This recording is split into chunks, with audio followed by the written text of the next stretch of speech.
प्रथम रात्रि नहीं मना सकते।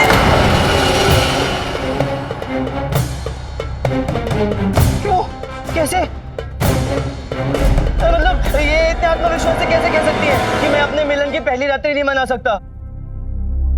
नहीं नहीं, कह रही है कि आप आज मिलन की प्रथम रात्रि नहीं मना सकते। क्यों? आज अमावस्या का योग है और ऐसे में ग्रह अशांत होते हैं। ऐसे में मिलन की प्रथम रात्रि मनाए तो आने वाले जीवन के लिए घातक सिद्ध हो सकता है। इसलिए क्या? इसलिए उठा लो। क्या उठा लो? अरे हमें कह रही है अपना बिस्तर उठा लो, चलो इनके साथ। कहाँ? इनके साथ वो। अरे नहीं, अरे शारदा सुनो तो। अरे ये अब तो शारदा भी गई और अगला नशा भी गया। अब तो तानी सुनाई दे।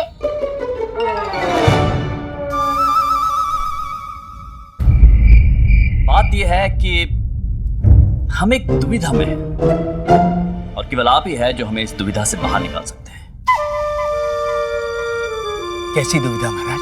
आचार्यवर, बात यह है कि हमारी स्वर्गीय माता जी की पुण्यतिथि आ रही है। हम जानते हैं, पिछले 2 वर्षों से हम ही तो संपन्न करवा रहे हैं पुण्यतिथि की पूजा।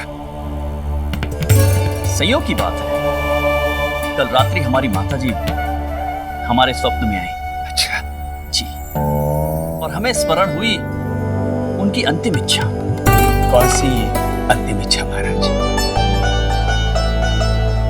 रत्नागिरी के आमों का स्वाद चखने की इच्छा। हमारी माता जी को रत्नागिरी के आम का स्वाद लेना था, किंतु इससे पहले कि उनकी इच्छा पूरी होती उनका निधन हो गया और उनकी ये अंतिम इच्छा अधूरी रह गई। मुनिवर, अब हमारी दुविधा यह है कि हम इनकी ये अंतिम इच्छा पूरी कैसे करें। मुनिवर, आप तो त्रिकाल दृष्टा हैं। स्वर्ग, नर्क, भू, पाताल हर जगह आपकी पहुंच है। हम चाहते हैं कि आप अपने संपर्क सूत्र स्वर्ग तक जोड़ लें और पता लगाइए कि हम अपनी स्वर्गीय माता जी की अंतिम इच्छा पूर्ण कैसे करें। अवश्य महाराज, अवश्य। हम आज ही साधना पर बैठते हैं और अपनी साधना शक्ति द्वारा पता लगाते हैं कैसे आपकी माता जी की अंतिम इच्छा पूरी की जा सकती है। धन्यवाद मुनिवर।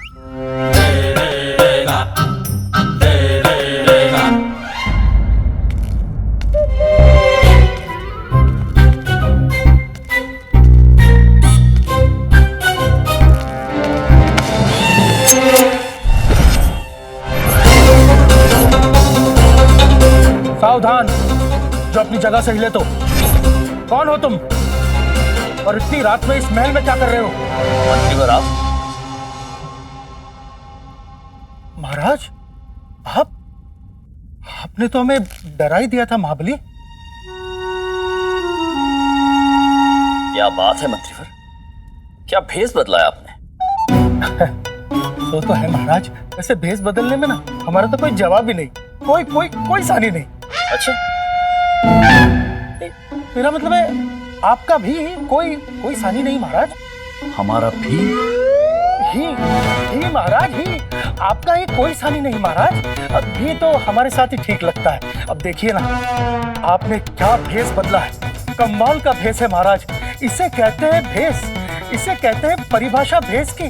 ना कोई कह सकता है कि इस बहरूप के पीछे स्वयं विजयनगर नरेश महाराज श्री कृष्णदेव राय हैं। महाराज कृष्णदेव राय की। धीमे महामंत्री, अगर किसी ने सुन लिया तो पकड़े जाएंगे हम। चलिए शीघ्र चलिए। चलिए, वैसे भी निकलने में काफी विलंब हो गया महाराज। वो विलंब हमारी वजह से हुआ है महामंत्री। हम यहाँ आने से पहले भूल से महारानी तिरुमलम्बा के कक्ष में चले गए थे और उन्होंने हमारे लिए कुछ विशेष व्यंजन बनाए थे, इसलिए थोड़ी देर हो गई। हम समझ सकते हैं महाराज। आप क्या समझ सकते हैं इसमें? आपकी कर्तव्य निष्ठा महाराज। और क्या समझे, और समझने में बचाई क्या है महाराज। कि मतलब आंधी हो या प्रलय आ जाए, परंतु आप माह में एक बार अलग अलग वेशभूषा में राज्य में रात को निकलकर अपनी प्रजा का हालचाल पूछना कभी नहीं छोड़ते। आवश्यक है महामंत्री, आवश्यक है, क्योंकि यदि हम ऐसा नहीं करेंगे तो हमें पता कैसे चलेगा कि हमारी प्रजा हमारे बारे में, हमारे शासन के बारे में क्या सोचती है। इसी तरह तो हमें हमारी प्रजा का सुख दुख पता चलता है। अब चले, विलंब हो रहा है। चलिए महाराज।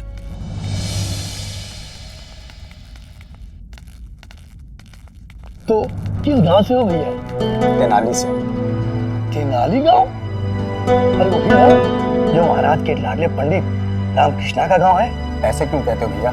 इसमें लाडले वाली क्या बात है? रामाकृष्णा एक ज्ञानी पंडित है, बुद्धिमान पंडित है। सारा नगर उनकी बुद्धि कौशल की सराहना करता है, राजा भी करते हैं। इसमें बुरा क्या है? अरे इसमें बुरा कुछ नहीं है भैया। अच्छा ये बताओ, तुम्हें नहीं लगता कि महाराज पंडित रामाकृष्णा पर अधिक मेहरबान है? धन दिया, घर दिया, यहाँ तक अपने दरबार में पद भी दिया। ये बताओ, इन सबसे आभास नहीं होता कि महाराज के हृदय में उनके पति अलग स्थान है और ये स्थान उन्हीं को प्राप्त होती है जिसे राजा जाति के रूप में पसंद करते हैं। होना तो नहीं चाहिए ऐसा। राजा की दृष्टि में तो सभी को एक समान होना चाहिए। वही तो भैया, यही मैं कह रहा था। महाराज, ये लोग तो यूं ही बातें कर रहे हैं, इनकी बातों पर ध्यान मत दीजिए। अरे लोगों का तो काम है बोलना। नहीं महामंत्री जी, प्रजा अपने राजा के बारे में क्या सोचती है ये सबसे ज्यादा महत्वपूर्ण होता है। यदि हमारी प्रजा हमारे कार्य, हमारे निर्णय को वैसे नहीं देख पाती जैसे हम देखते हैं, तो समझ लीजिए हमसे कोई चूक हो रही है।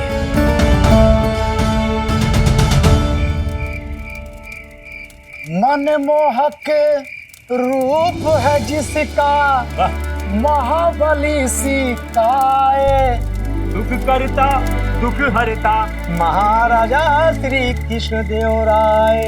तीनों लोगों के स्वामी कहलाए हमारे कृष्ण देव राय। तीनों लोगों के स्वामी कहलाए हमारे कृष्ण देव राय। राम मुनिवर। राम मुनिवर, इतनी रात को आप कहाँ से आ रहे हैं? और गांव से आए हैं, बैरागी हैं। आइए आइए ऋषिवर, हमारे साथ बैठिए, विश्राम कीजिए। आइए। अवश्य अवश्य, थोड़ा सा विश्राम तो कर ही सकते हैं। आइए मुनिवर। अरे हटो हटो। लगता है आप सब अपने राजा को बहुत प्रेम करते हैं। जी जी बहुत आदर करते हैं। जी जी जी। आपका गीत सुना, थोड़ा सा अच्छा लगा।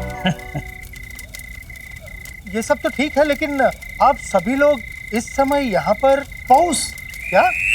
पौष? ये पौष क्या है? वो क्या है ना ऋषिवर कि हम सब लोग पत्नी उत्पीड़न के शिकार हैं।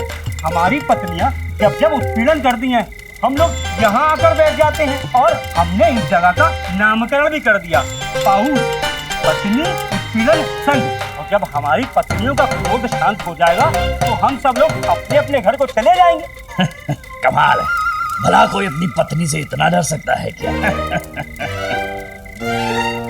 इसमें कौन सी बड़ी बात है मुनिवर, जब हमारे वीरों के वीर राजा श्री कृष्ण देव राय, जो कि किसी से नहीं डरते हैं, वो भी अपनी धर्मपत्नी महारानी तिरुमलंबा के सामने आते ही बिल्ली बजाते फिर हम किस खेत की मूली है भाई? अरे महाराज, है तो क्या हुआ, ये तो हमारी तरह पति ही, ये वो भी अपनी पत्नी के आगे आत्मसमर्पण कर देते होंगे, जैसे हम लोग अपनी अपनी पत्नियों के सामने आत्मसमर्पण कर देते हैं। पता नहीं ये कान में क्या चला गया, कुछ सुनाई नहीं दे रहा है।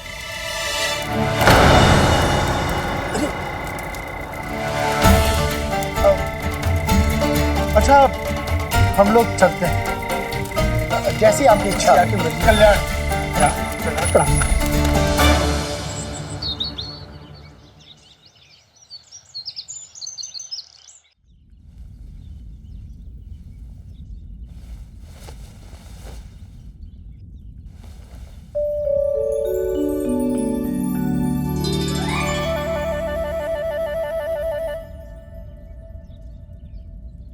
शारदा,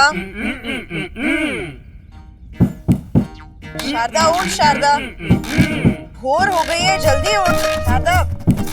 हाँ उठ रहे हैं ना, धीरज रखिए। अम्मा, अब तो हम नींद में भी आपकी लाठी की भाषा समझने लग गए। लो उठ गए, प्रणाम।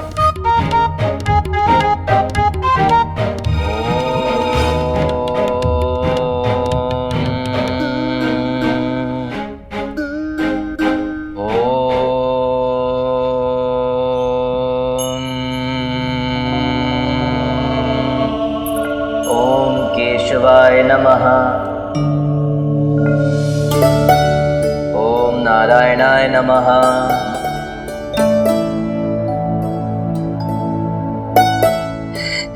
हाँ अम्मा, आप बिल्कुल सही कह रही है। रामा तो पहले जैसा रामा रहा ही नहीं, बिल्कुल बदल गया है।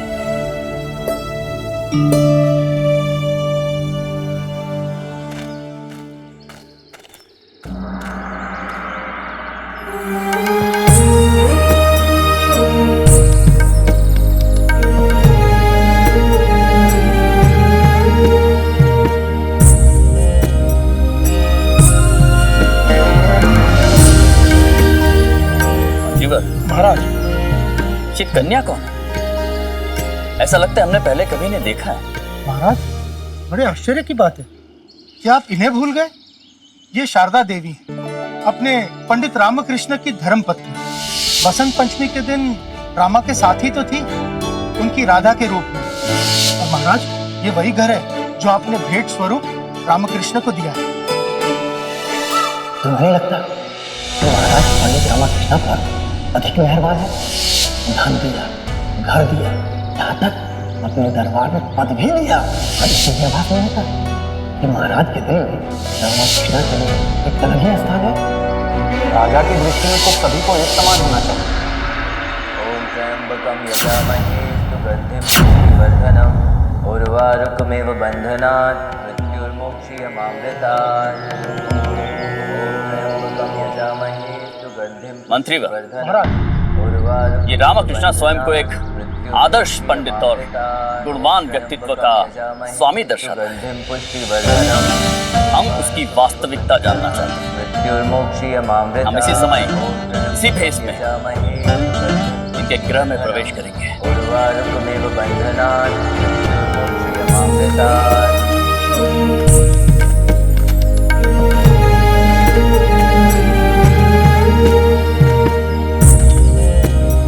भिक्षाम दे माते, भिक्षाम दे, भिक्षाम दे माते। क्षमा कीजिए ऋषिवर, परंतु इतनी सुबह सुबह? भूख, मृत्यु, भाग्य, सौभाग्य, संपत्ति, विपत्ति, ये सब समय दिखती थोड़ी आती। हमें भूख लगी थी तो तेरे द्वार पर आ गए पुत्री। किंतु यदि तुझे कोई आपत्ति है तो कोई बात नहीं, हम खाली हाथ ही लौट जाते हैं। चलिए। रुकिए मुनिवर, रुकिए प्रभु, रुकिए, रुक जाइए। करियो शारदा, राधा साधु को कोई खाली हाथ लौटाता है क्या भला? ये रामा, हमारा वो तात्पर्य नहीं था। मैं जानता हूँ, पर इन्हें तो यही प्रतीत हुआ होगा ना कि हम इन्हें भिक्षा देना नहीं चाहते। मुनिवर, इन्हें अपनी पत्नी की ओर से आप दोनों से क्षमा मांगता हूँ।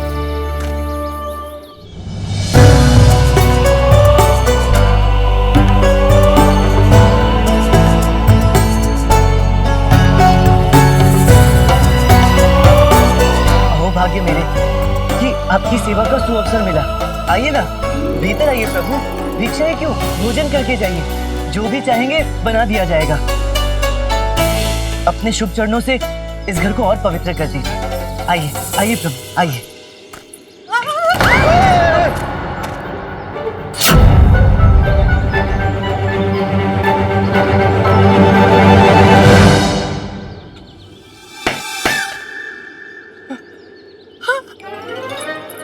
कोई आगे नहीं बढ़ेगा, जो जहां है वही खड़ा रहेगा। एक कदम भी आगे नहीं बढ़ाएगा कोई। अम्मा, क्या कर रही हो? सौभाग्य से साधु घर पधारे हैं और तुम इस तरह से कह रही है ये साधु नहीं है। इन्होंने इन्हें पहचान लिया है।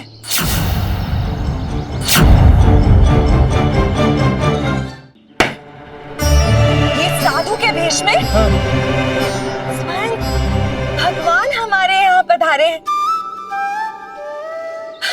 उठा लो। क्या? वो जल का लोटा उठा लो, उठा के इनके चरण दो और इन्हें धन्यवाद करो कि ये यहाँ आए और इन्हें अंदर आने का निमंत्रण दो। क्षमा करें प्रभु, ये मेरी अम्मा है। इन्होंने आजीवन मौन व्रत धारण किया है, इसलिए इस तरह सांकेतिक भाषा में बात करती हैं।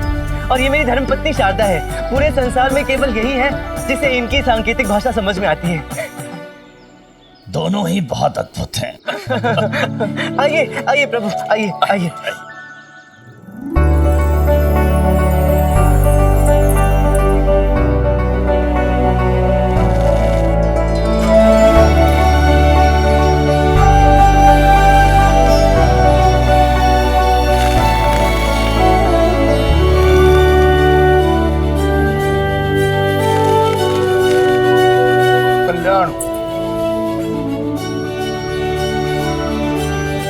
गुंडप्पा है, मेरा सबसे करीबी और प्रिय मित्र। गुंडप्पा, ऋषिवरों को प्रणाम करो।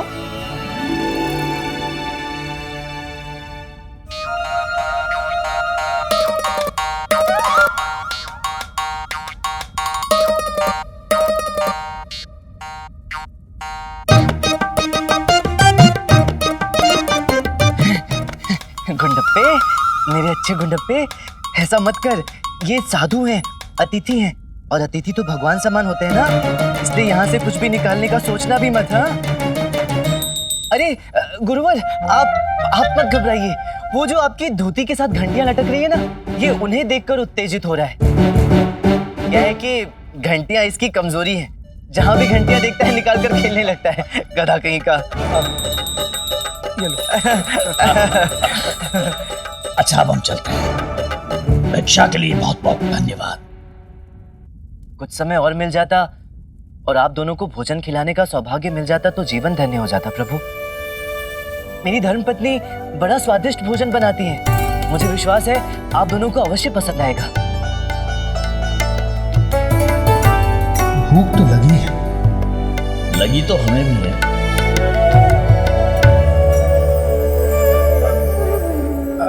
ठीक है, परंतु घर में कुछ बनाने की आवश्यकता नहीं। घर में जो भी है ले आइए, मिष्ठान विष्ठान जो भी है खा लेंगे।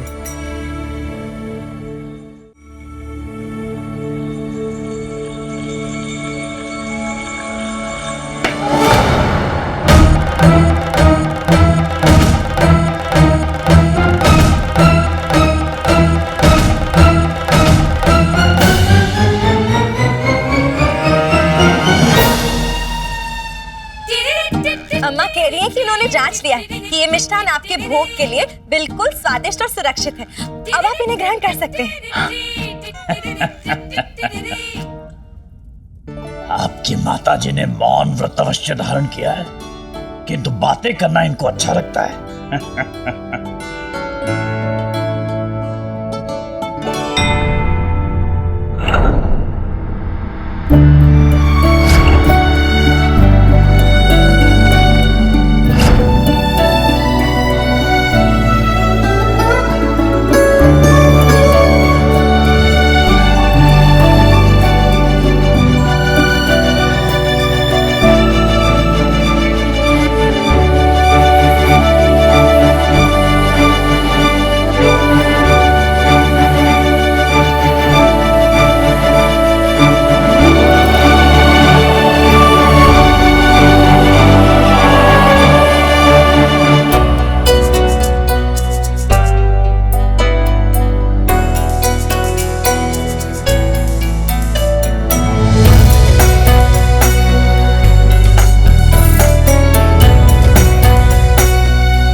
बहुत ही स्वादिष्ट थे, आनंद आ गया। कल्याण। यहाँ पधारने के लिए धन्यवाद ऋषिवर। बस इस घर परिवार और विशेषकर इस रामा पर सदैव अपने आशीर्वाद का हाथ बनाए रखेगा। अवश्य। अब हम चलते हैं, कल मिलेंगे। शीघ्र मिलेंगे हम। मैं समझ गया मुनिवर। अब आज की सुबह तो हो ही गई, आज हम मिल भी लिए। अब तो आप आज विश्राम करेंगे, कल ही मिलना होगा। यदि प्रभुवर की आज्ञा हो। मेरे कहने का अर्थ है यदि ऋषिवरों का आशीर्वाद रहा तो।